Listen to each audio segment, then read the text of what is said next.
Tinapos ko yung happy birthday to you ng 10 times. Ganda mo ng decoration dyan ha. Para presentable tignan yung gelatin. Gelatin? Gelatin. Wala naman sa abroad dyan eh.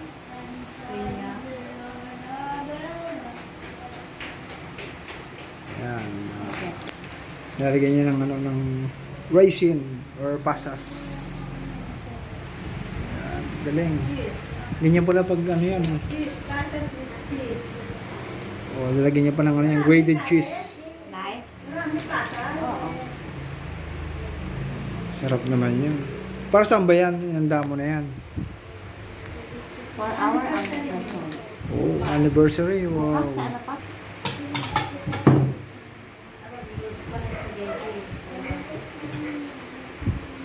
Okay, ayan guys, lalagyan na ni Mrs. ng cheese. Anong cheese naman yan? Hidden cheese. Eaten cheese. Quick melt? No. Wow, sarap naman.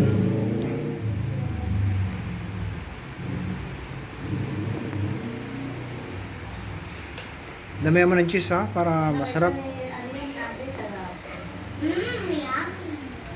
Ay, hindi ko kakainin yan. Sa anniversary pa. Busy-busy ang misis ko. Hi, honey. Hello. How are you guys?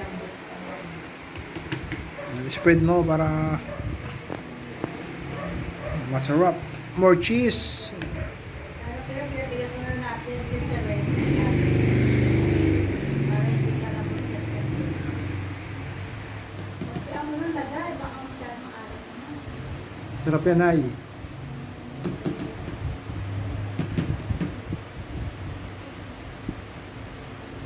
Anong pala yun? Bakit bago mo? Hindi pinakain. Pero kung pang-business mo yan, magkano naman isang ano niya? I don't Per think tray. so. I have no idea about the price. Ayan guys, gumawa lang si Mrs. ng pangkain namin sa bahay. I think it's less than or more than 60 pesos 60 pesos per tray. per tub. Mura na, ano?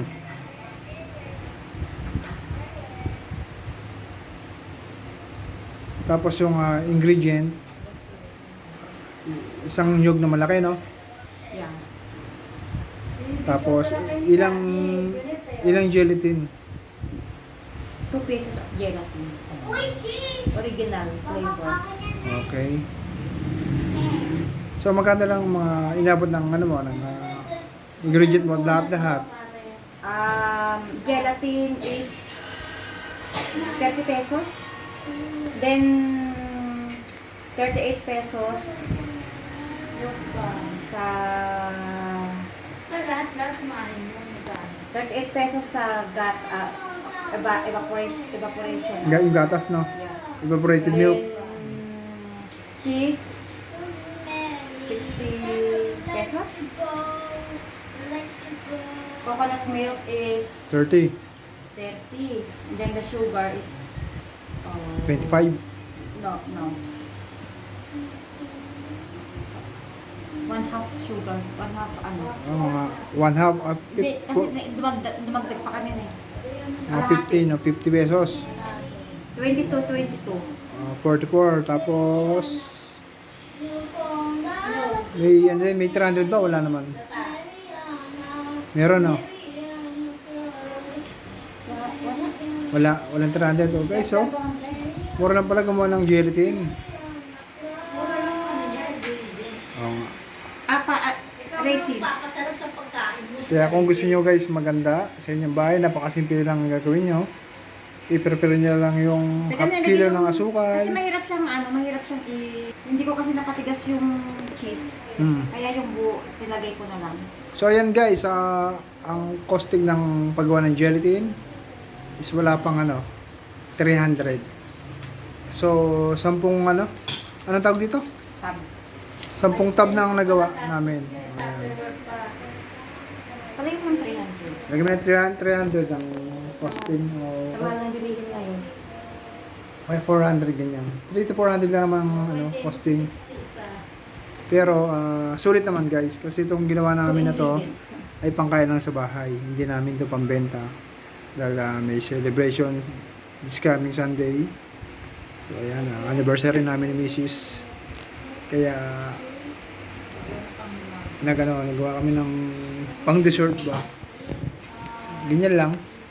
At kasi minsan lang naman kami mag-anniversary sa so, isang taon. At tawag dito. Kung ibibenta mo siya ng 60 pesos per tub, so ang kapital niya palagay nyo ng 350, something like that. Kikita kayo ng 250 pesos. Ayan. Nasa sa inyo naman yan guys kung magkano ibibenta nyo. 250 to 300 lang kita. Ayan. So sa mga gusto mag-business, ayan, try nyo lang. Lahat ng cheese. Pero kasi ito, hindi namin ibibenta. Pangkaya lang namin ito sa bahay. So kaya yung ingredient, hindi namin tinipid. Nasa sa inyo naman guys. Kung paano proseso ang gagawin nyo para maparami nyo rin yung pang-business lang ha. Nasa inyo na po yan. Para mas makatipid din kayo sa budget. Pero kung sa lasa naman hindi nyo titipirin, Ha? masarap talaga. Hindi ka na hanggang kumain ito. So yun naman guys at maraming salamat sa inyo. Bye-bye. Bye guys.